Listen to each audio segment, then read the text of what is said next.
OODAcast, informing your decisions with intelligence, analysis, and insight. Brought to you by the team at OODAloop.com. All right, this is Matt DeVoe. I'm the CEO of OODA, and this is the OODAcast. We have Scott McNealy joining us today. So Scott, thanks for joining us. Thrilled to be here. So just by way of background, can you fill in for the folks that are watching kind of your background and how you got involved in the technology space? I know you're kind of an early pioneer. Yeah, I grew up in the auto industry, grew up in Detroit eventually, and went to business school at Stanford after being a major in golf at Harvard and a minor in economics, and worked in the auto industry. And ended up out at the tank plant in San Jose, building Bradley fighting vehicles back in the day. And actually, I think they were called Bradley fighting vehicles, armored personnel carriers and stuff. And a professor of mine got me into the computer industry, and I worked for 10 months for the first company to put Unix on a microprocessor called Onyx Systems. They didn't last, but it was a fun 10 months. And then I started Sun Microsystems with a business school buddy and a couple of really bright engineers. And 30 some years later, it was over. Oracle bought it. And I've been doing advisory work and working on Curriki and in the .org world, and helping out people like you guys. So that's my deal. Excellent. No, we appreciate it. So going back to the Sun days, it's a great kind of origin, early days in the computer industry. What was the vision? I mean, when you founded the company, kind of what did you see as the vision for what you were trying to build? Vision, that wasn't the word. That we just wanted to go make computers. So we made engineering workstations. We started off doing that. That was our deal. And then we saw customers taking the top off of them and using them as NFS servers and TCP/IP servers. And so that became a new business for us. And then we invented Java, and we got into the internet space. And then we started pushing the whole cloud computing. The network is the computer is what we said. And eventually that led to Google and Amazon and Twitter and all of the other things that you see out there today. Well, great. Well, I owe you some thanks. When I was a hacker working on DoD systems back in the mid 90s, a primary platform we were on was Solaris on Sun machines. So spent a lot of time with your boxes.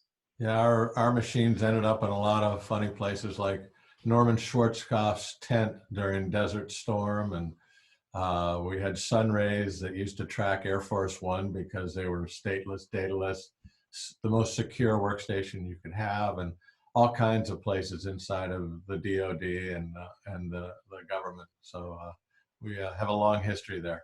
I can attest that I did hack systems on Sun systems on aircraft carriers and in nuclear submarines as well. So they were everywhere, as you mentioned. Absolutely. Excellent. So you also had a long tenure as a CEO, one of the largest, most successful companies in the world. So you had a lot of great experience kind of managing through different crises and risk. What's your perspective on kind of the current global crisis?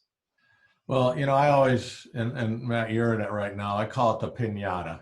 That's what the CEO job is. It's life in the piñata. You wake up in the morning, it's dark. You're kind of trying to find your way and everything seems all right. And then a 2x4 comes winging in from some direction or from somebody or in some way that you hadn't, and boom, it hits you. And you go, wow, I didn't see that coming. And then you go react and hopefully you react before they absolutely empty your belly out with all the candy. But this COVID pandemic thing, I call it a pandemic, I call it a panicdemic, and I call it an infodemic. And it is a something the likes of which I never saw in my business career in the piñata, and it's quite unique. We've shut down just huge chunks of our economy, voluntarily or involuntarily, which is actually another conversation. And we did it based on really false models, very little data about the disease, and I think in ways where we're all trying to figure out how to deal with this from a government perspective, a policy perspective, a individual rights and liberties perspective, from an information perspective, and it's a poop show. That's all I got to say. It's a poop show across the board, and it's it's going to have far-reaching effects way beyond the disease for decades. Is there any advice you might give a CEO with a new startup or a couple years into it that's trying to navigate the current climate? Well, it's a little late now, right? The comment I always make is no company ever went out of business for having too much cash. And that's cash is king right now in terms of if you can get enough cash to fight through this, a lot of your competitors won't, and you're going to come out stronger. And the herd is getting culled very aggressively right now. So cash is king, and getting through this is king. Yeah. And the ability to be remote is something everybody thought was important, but nobody had any idea how important that was. Go back to Sunray. That was the killer technology. Dataless, stateless, remote access to everything is so key now. Yeah. Yeah, no, absolutely. You think it also creates some opportunities? You mentioned cash is king.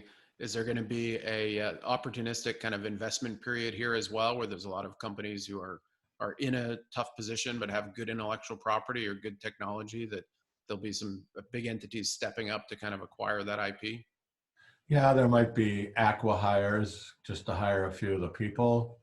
There might be some IP buyouts, but that's going to there's no way you'll get a return for the investors in those companies for all that. But it might be for those of you out there who are well financed, there's got to be some really great bargain hunting going on right now. Yeah, I would imagine so.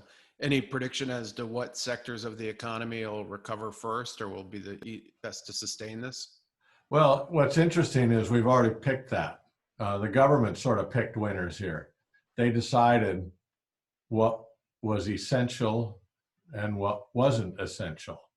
I'm not so sure that we shouldn't have left that decision to the consumers, because I think they tend to pick. But we decided that churches weren't essential. We decided that liquor and marijuana dispensaries are absolutely essential.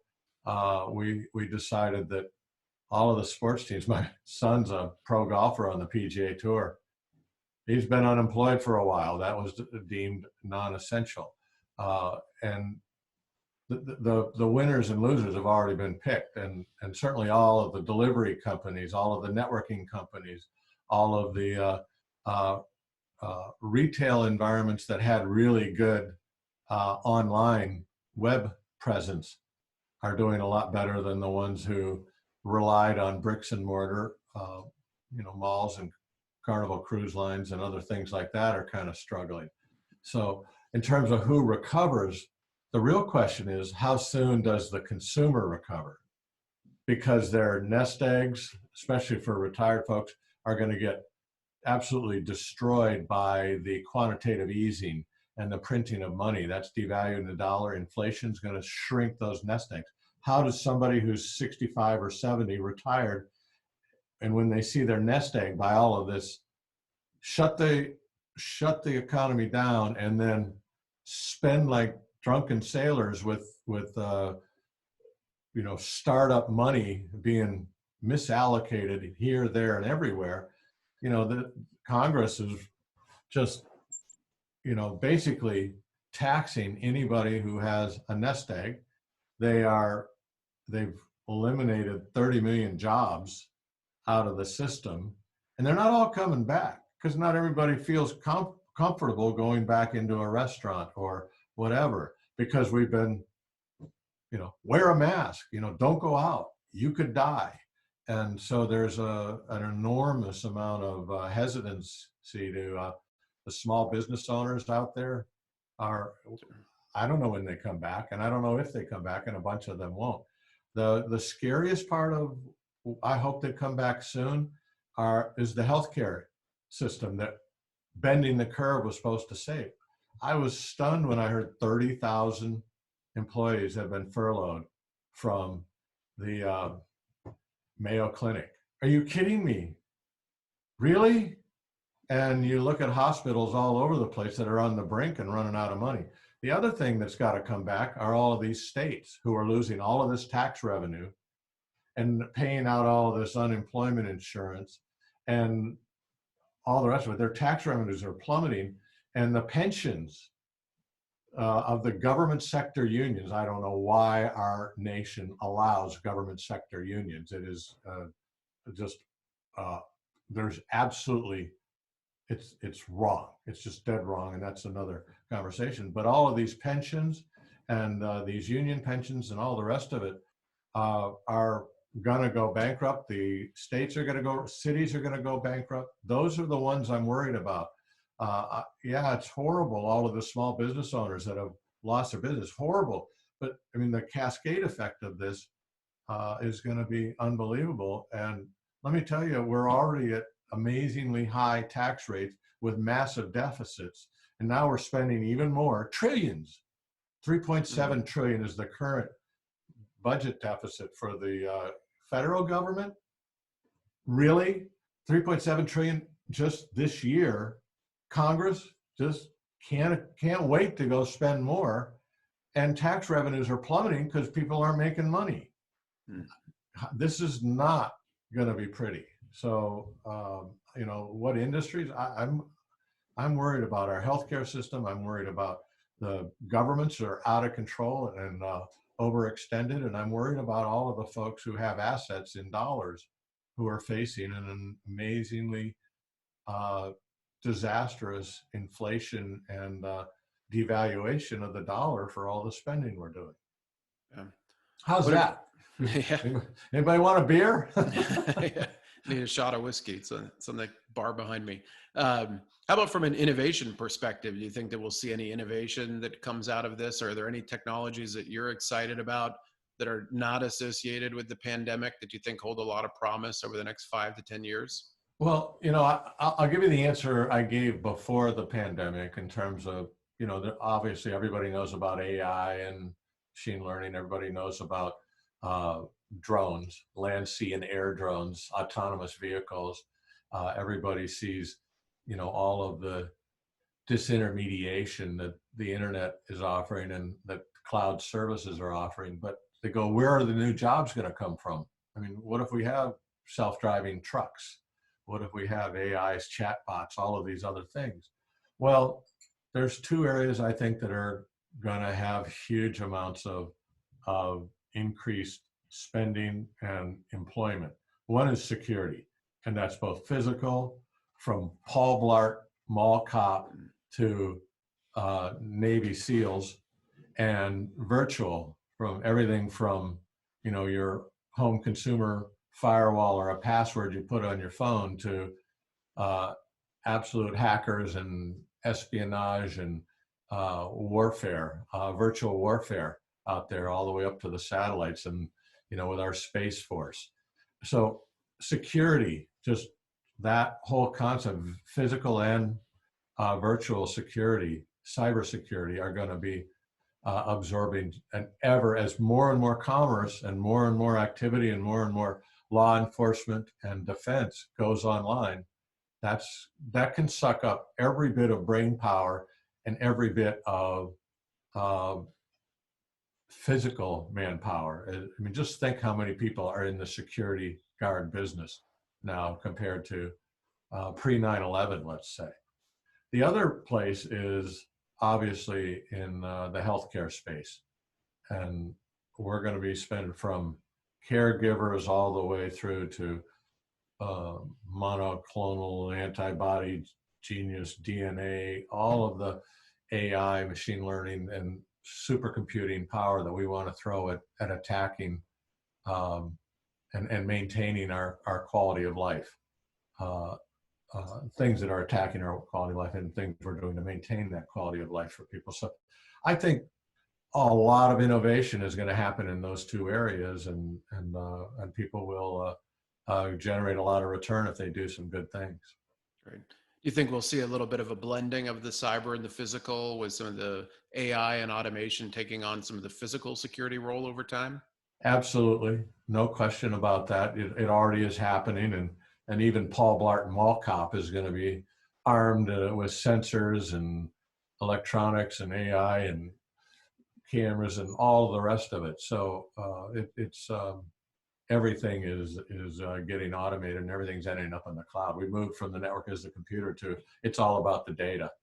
And I've got more than a couple of my sons becoming big data scientists in effect, as opposed to just computer scientists. Because if you got the computers but you don't know how to handle the data, you're sort of like a one-armed paper hanger. Yeah, absolutely. So you famously had some quotes early on around data privacy issues. As your perspective changed with regards to the role that privacy will play for business and for end consumers? So the quote was, "You have no privacy, get over it." And I was right. Absolutely. But I was really targeting that in a conversation to a bunch of business people and to people who consume business activities. If you listen to me talk about that, I figured I switched away from Facebook. I just don't use it. And I don't put things on Twitter that I don't assume will be a digital tattoo and that will be there for everyone and everybody to see.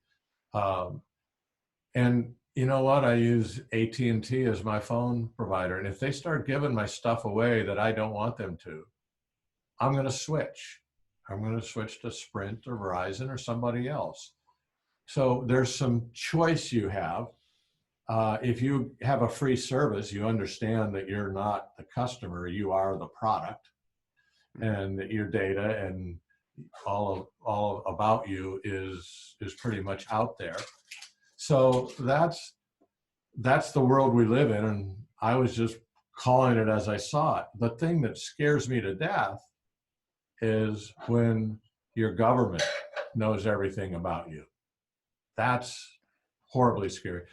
It wouldn't be scary if all of the government was doing was protecting your rights, liberties, and freedoms, and therefore was doing judicial, defense, law enforcement, state, and those kinds of things that are there to protect your liberties, freedoms, and rights. And a right is something you can give to everyone without taking from anyone. Unfortunately, that's a very small percentage of the spending budget of the federal government, the state governments, and the local. Well, all of a sudden we have scope creep in these governments. This is the libertarian in me coming out, and everyone will hate me for this. All of a sudden the government is doing healthcare, financial services, loans, student loans, it's doing insurance, it's doing all of these jobs that are properly and ethically belong in the private sector, because then you can switch if they're not doing a good job. You can't switch from the federal government. You Not just easily. can't. Not when it's very, very hard. And on the way, they take everything you have, right? So this is what's scary is all of a sudden, and I'll tell you, FISA warrants, the General Flynn investigation, 30,000. The only person I've ever known that's been able to hide 30,000 emails is former Secretary of State. Are you kidding me? I tell my boys it's a digital tattoo. Unless we should make her head of security, because she's the only one that can hide 30,000 emails on this planet. And so it scares me to death when they can know so much about you, how you vote, where you're going, and with all of the interesting new innovations of how the government can track you, whether you actually, I feel like we're all wearing ankle bracelets now, and the government knows where those ankle bracelets are. That's fundamentally what this thing has become in the hands of the government. And it's scary. And the only way we're going to solve the security problems is to shrink the scope of government and make America all about personal responsibility, personal liberties, personal freedoms, personal choices. And if you're 65 with morbidities and you decide you want to go to a San Jose Sharks game, you're swimming at your own risk. And you could get sick, and you could get to the hospital, and they may not have enough ventilators for you, and you could die. Now, that doesn't mean we shouldn't be encouraging you to stay home, but at what point do you encourage and give them all the data you have? And then, you know what, Matt, you could die if you drive a car. Yeah. I want you to know that. At 65 miles an hour, you could hit something and you could be a goner. Do we want to all of a sudden say, all right, you're 65 years old, you can't drive? I mean, this is a whole set. People are going to send me a lot of hate mail. I'm telling you, these are conversations that we need to have. There was 3 very interesting circles of Venn diagrams as we've gone through this. COVID is a serious issue and we need to do something about it. I'm in that circle.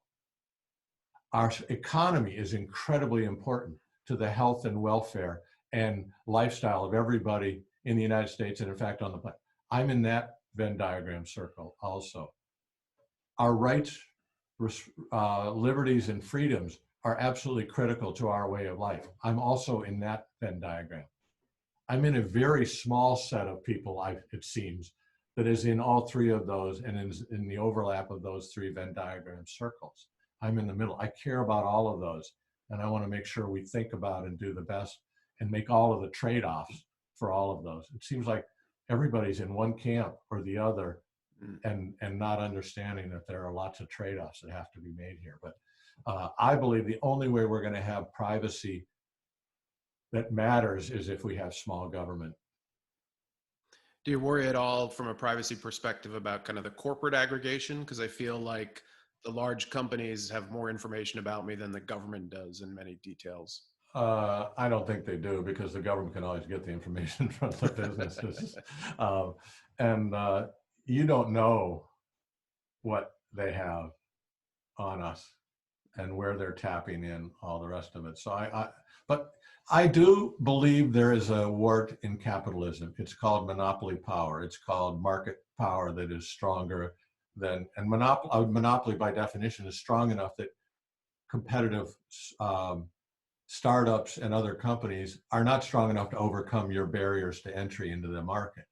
And I believe in it. I actually wrote an honors thesis at Harvard in economics on antitrust. I've read the Sherman Antitrust Act. I've been involved in the largest antitrust settlement I know of at Sun Microsystems. Yeah. And I've studied the issue well. I believe that at some point we have companies that have too much market power and they stifle innovation, they can get corrupt, they lead to high prices, and they need to be addressed. Now the question is, if they got there, and they got there legally just because they were smarter than the market tip, you don't punish their shareholders and you don't arrest the CEO.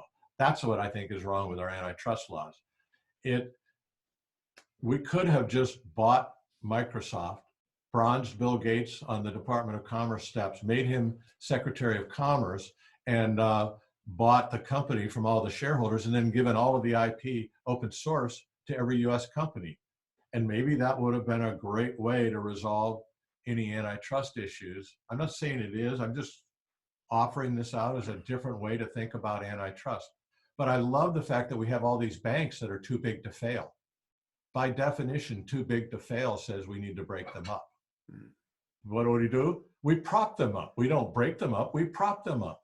Break them up. Don't arrest anybody. Jamie Dimon shouldn't be arrested.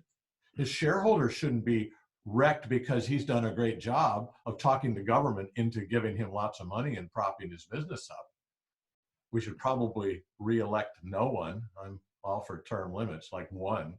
But we have to understand that competition is the core to giving us the byproduct. It's like corporate warfare, where the byproduct is goods and services, and weak companies are eliminated. But once you get somebody, I call it the greyhound at the dog races, that catches the bunny, hops in the cart, and drives the bunny around the corner so far that the other dogs can't see, the race stops. Mm-hmm. You don't shoot the dog. You turn that dog into Secretariat, put him out to pasture and clone him. That's how we need to think about antitrust and monopoly power. It was a good thing, and the shareholders did quite well when they broke up AT&T. That was a proper way to go do that. Now it's sort of consolidated back, hasn't it? Yeah. But there's lots of other people doing telecommunications, including Google. Without the beauty, Google does it without all of the rules and regulations that AT&T has. So we sort of are hamstringing or tying up the traditional telcos, Verizon and AT&T, while giving the new ones a freer rein.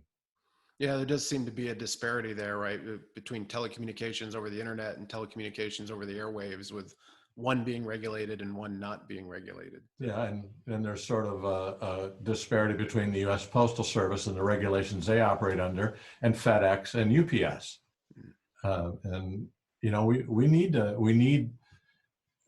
elect people who are a little smarter, who aren't just all lawyers or, you know, I don't know what they are.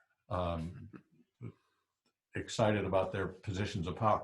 I've just been fascinated to see how many little town mayors are just drunk on their authority now. Yeah. Absolutely drunk, with absolutely no data or experience or understanding of what they're doing. It's fascinating. So let's switch gears a little bit and talk about education. Can you tell us a little bit about Curriki and kind of what you're doing there, and how you feel education is evolving or needs to evolve? Yeah, so Curriki's been around for a long time, working on the whole concept of online distance learning on demand. So if I can say it again, we were right on this one. Mm-hmm. And I didn't realize how quickly we would be considered right on this, but we need, I mean, just there isn't a parent out there who doesn't wish there was a really great homeschooling remote K-12 environment, and that's what we're all about trying to solve. First thing we've done is we put the largest repository of free and open source curriculum out there on Curriki, 250,000 learning assets. Every parent ought to go there and just search on whatever they're looking for, and there's something downloadable. The problem with them is that they're all different. They've all been created like they're from a different Lego block set of specifications, so they don't interoperate, they don't share that. And most of them are quite inert. They don't have the active learning experience that the new world of AI, machine learning, AR, VR, all of these things, you know, it's just, it doesn't have a recommendation engine. It doesn't have register once ability to run everywhere. It's all fragmented. So what we're doing at Curriki now in phase 2 is creating a authoring environment that allows you to very simply and easily create these new active learning experiences. Think games of calculus, bingeable like Tiger King, Nice. dopamine addictive like Fortnite, but full on content. Think, you know, a 15-part mini-series, games of calculus put together by a great gamer, a great studio producer, independent studio producer, and a great calculus professor, with a great celebrity emceeing and sharing it, sponsored by Oracle Corporation, that runs. So we have a great authoring tool to create that. Think of it as a production. It's more Time Warner production environment or Fortnite production environment than it is a Microsoft Office development tool or a iOS development tool. It's more about producing an epic event that kids just, you can't tear them away from the screen. And then we need a runtime that executes that. So we're building that all on the HTML5 environment and building a bundle of microservices. Think of it as the Java virtual machine and the Java developer kit. We're doing the equivalent of the Java developer kit for authoring curriculum. And then we have the Java runtime, the VM, which is a set of microservices that we're bundling that work with that. So we're going to make that free, open. We're looking for donors, benefactors, donors of technology, people who want to help us as open source contributors. We're going to make it free and open to everybody. And hopefully over the next few years, everybody writes to this platform because it's free and open, and we extend and scale and make it better than anything else out there, and everything interoperates. And it's a real passion. A whole bunch of ex-Sun folks are involved in it. We get open and sharing, and we get remote learning. And all of a sudden, the network is the school. Yeah, the timing is definitely good. I love the gamification angle as well, and the references to Fortnite. I mean, we had last week 11 million kids all tune into Fortnite for a live concert at the same time, which was the equivalent of your average Monday Night Football attendance. I've often wondered whether there shouldn't be some sort of calculus quiz within Fortnite that unlocks some special skin or some special feature for the kids, and whether you can't even further blend the entertainment with the learning as well. That's exactly what we're doing. Leaderboards are everywhere, and real-time scoring is everywhere except at school. Yeah. Shame on us. Can you imagine going to a baseball game and not knowing what the score is? Or going to any event where we don't know what the score is? And what we want to do is gamify it that way. And what we also want to do is we're building out a personal achievement portfolio for every student. So as you take any class that uses this, you can dump the results, your score, your badges, your achievements into this secret, proprietary, confidential, blockchain, immutable achievement portfolio that you and your parents own. Yep. And you can make it available to anybody you want to, when you want to. So if you took a calculus class and you failed it, yeah, it's in there, but you don't have to share that with anybody. Mm. And if you go become president of the United States, you don't have to share any of it. Mm. But if you do want to get into a company and get a job, or you want to go to Stanford or something else, you can share that along with your high school diploma. And our goal is that someday your achievement portfolio will be far more influential about who you are, what you enjoy, what your passions are, and what your skills are than even your high school diploma. Yeah. Excellent. Well, I love the idea, and we'll definitely link to the site in the YouTube show notes for this and on our site as well. So, and if you hate my politics, at least love my curriculum thing. I get it. People have different views about what works in politics. I get that. Sure. But this, nobody should be upset about. Nobody should be worried about. Nobody should be concerned about. This is all about the kids and all about providing them a chance. Because we're going to get trapped at home again. Mm-hmm. And we need an environment that allows those kids to stay productive, excited, motivated, and addicted to learning. Yeah, absolutely. Yeah, that's a great concept. I love it. Did you see an uptick in usership within Curriki when the pandemic started? Absolutely. It's been going on for 10, 12 years. We've got tens of millions of users. We've gotten hundreds of millions of students out there. And it's free. Did I mention it's free? Just go there, use it, abuse it. It's all there for you. Great. So we talked about multiple successes where you called the ball right. From a management perspective, were there any failures that stood out over time, or directions that you thought a market was going that you weren't correct about and you learned from? I would say we were almost always correct about the market, usually 5, 10, 15 years early. And I'm a failure. I didn't execute. Bezos executed on it. The Google boys have executed on it. Facebook executed on it. A lot of people are executing on it. The gaming, Minecraft, all written in Java. A lot of people have done a lot of great stuff with our technology. Am I disappointed? I stepped down when the boys were 2, 4, 6, and 8 and wanted to spend some time and help raise them. And Oracle eventually bought us. It was a great run. Our technologies and our business practices are still being used everywhere. Hundreds of former Sun execs became CEOs. It was a huge success, but bottom line is we did really well, provided a great return for a lot of shareholders, but we aren't one of the 4 horsemen anymore. We were back in the 80s. It was us and EMC and Oracle, and I can't remember who the other one was. Was there something about the size of the company that didn't allow for you to kind of execute against that vision of the market, or what do you think was the root cause there?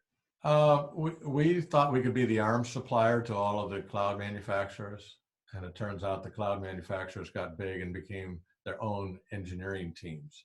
So that was, we should have been a cloud. We should have started doing cloud 20 years earlier, but we said, we don't want to compete against our customers. Yeah. Okay. And so then our customers ended up competing against us, and they stopped buying, and they did their own stuff. But you know what? Capitalism has a great way of, it's the Lion King. It's, the circle of life for companies, and it's all good. The problem with the DMV is it never dies. It never gets better, but it never dies. So that's why you want to put as much of your economy into, so we can have horrible failures like Sun Microsystems, and I couldn't be more proud of every one of the 235,000 former Sun employees. We did great stuff, but it's not around anymore. But that's okay, because that's all about regeneration and the circle of life. We're still stuck with the DMV. So it's a creation and destruction aspect of it. It's wonderful. Yeah. Are there some kind of the early markets, or do you think there are some of the big companies, the four horsemen now, that might be disrupted or are ripe for disruption? And how might that happen? Nobody ever thinks. Remember when AOL said, "You've got mail"? You have to be kind of older.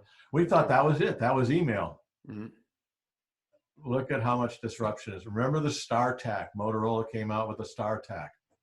That was the thing. And what was going to start? Right? You know, it's all, in fact, the higher up you come, the farther you're going to fall. It just happens. I was there with Jack Welch at GE. Remember that?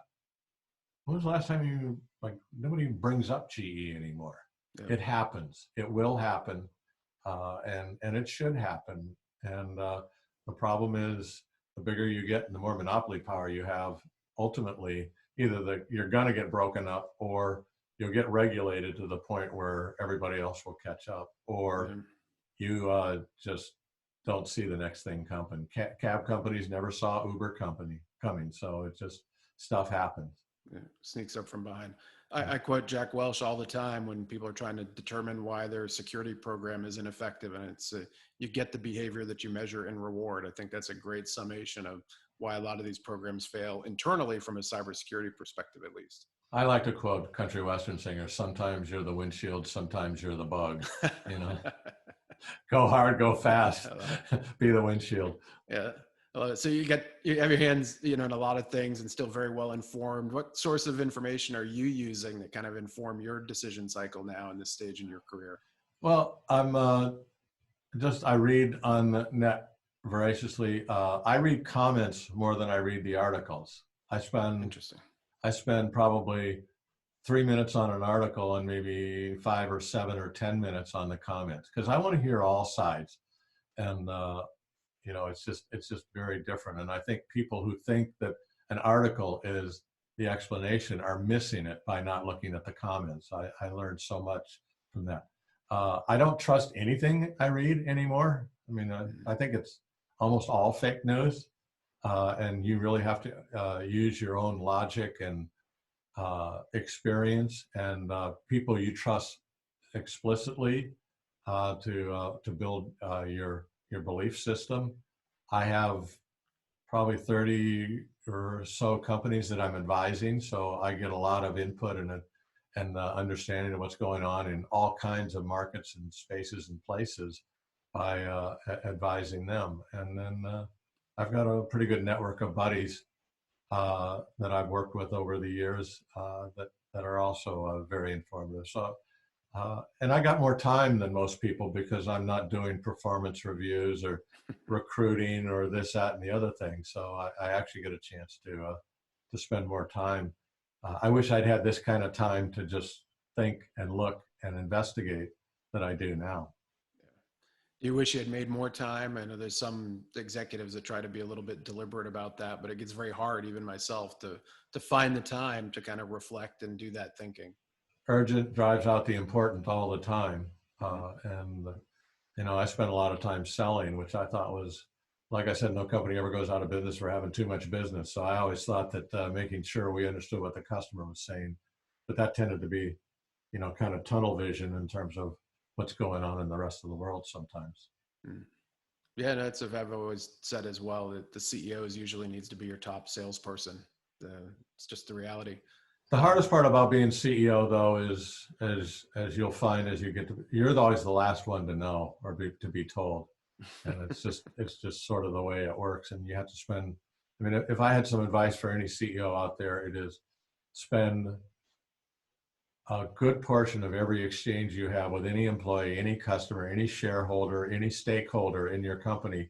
Make sure at some point you ask them, by the way, if you were me, what would you be doing differently than what we are doing? I'd love to hear your advice. I'd love your wisdom. I'd love your insight.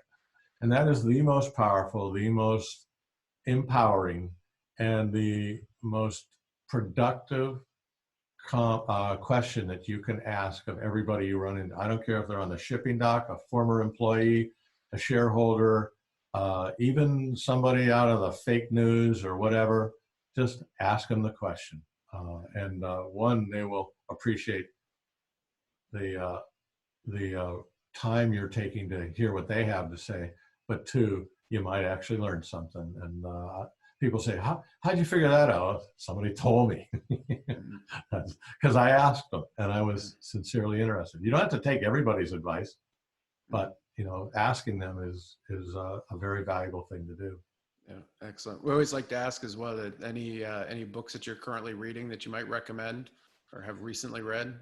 I'm not quite a millennial, but I don't have time to read books.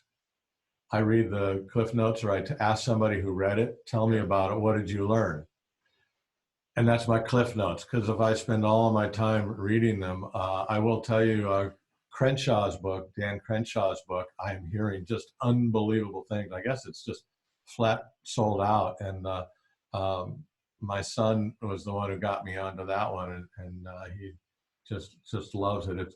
It's a topic that is very big in our family: personal responsibility, no victimhood, and is kind of built on. I mean, think about the frontier in America.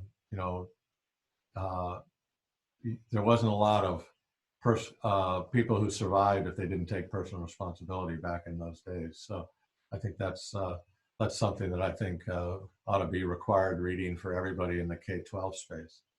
Excellent. Great. We're almost out of time. Any last advice that you might provide to the folks that are tuning in and watching this, and knowing that they tend to be executives or folks looking to inform their own decisions as they go about the world? Well, I think for leaders, these are really tough times, and the goal for you is to attenuate, not amplify. People don't need, we got enough amplification going on, whether it's on Fox or MSNBC, or, they're loving it. The media is loving it because there's no sports to watch. Everybody's stuck at home, and they're watching. And so the amplification of the issues, that's why I call it a panicdemic and an infodemic. The amplification is just off the charts. And a lot of people, I gotta believe, are being paid to write amplification stuff, even though they don't even know what they're writing or saying or believing it, and are just creating unbelievable amounts of fake bot news out there to get us all amped up and amplified. And I think the media is all for it because it raises ratings. You as a leader need to step in and say, hey, wait, let's look at some facts. Let's figure out, does that matter? Let's figure out I always tell my boys and my family, if you can do something about it, do it. If you can't, don't worry about it. So there's no reason to worry. Let's stop worrying. If there's something to do, I'll do it. If there's not, let's just move on and understand that's a way of life, a fact of life, and all the rest of it. So, amplifying is the wrong thing to do. Attenuate. People come in all the time to my office. The sky's falling, the house is on fire, there's an earthquake, we're out of money, and everybody left. And I would have to, hopefully come up with a clever little disarming quip about whatever. I guess maybe we should do this, or, maybe we can go on and go in this direction, but just in a calm manner, say, we'll get through this. We'll figure our way out. We've done it before, and we'll do it again. And that's the important role of a leader. Now you can go home, go into the woods and start screaming bloody murder and bash your head against the bark of a tree when nobody's looking. But you can't do it when they're looking, and they will see the terror in your eyes. So you better be a very good actor, or they will see the terror in your eyes, and then that won't help. Terror is a very, most people in movies, when they're terrorized, end up dying, if you notice. Red shirts or terror in their eyes, right? Yeah, exactly. Excellent. Well, thank you so much for joining us. All right, cool. Thanks for having me. Thanks for listening to this OODA Loop production. For the latest analysis on cybersecurity, technology, and global risks, please visit www.oodaloop.com.